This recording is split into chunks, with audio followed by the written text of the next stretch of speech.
नवीन दिवसाची नवीन सुरुवात पावसानेच झाली.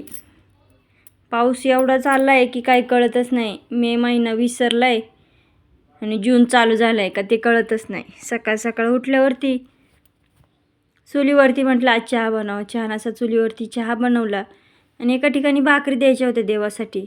मग चुलीवरतीच भाकरी बनवून घेतल्या.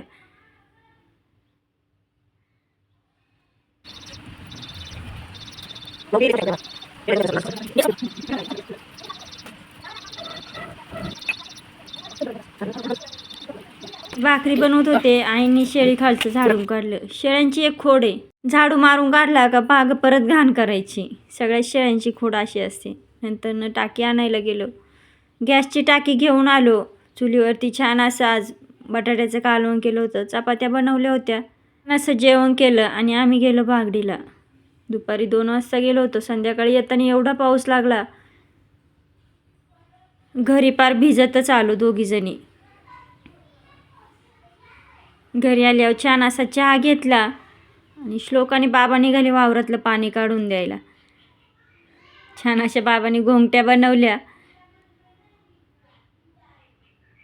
आणि गेले वावरात पाणी काढायला. पहिले छत्री नव्हती, अशीच घोंगट्या असायच्या. कोणी कोणी वापरल्या छत्र्या नक्की सांगा कमेंटमध्ये. संध्याकाळी भरपूर पाऊस होता आणि चिकन आणलं होतं येताना. सगळ्यांना चुलीवरचं चिकन खायचं होतं. बाहेरून ग्रिलमध्ये पाऊस आतमध्ये येत होता वाऱ्यामुळं. वरती छत्री धरली, छान असा चिकनचा मसाला परतून घेतला. चिकन आधी शिजून घेतलं होतं, त्यातही पाऊस पडत होता. छान असं चिकन बनवलं, भाकरी बनवल्या, कांदा कापला आणि सगळ्यांनी मिळून जेवण केलं. तर असं होतं माझा आजचा दिवस. कसा वाटला तुम्हाला नक्की सांगा.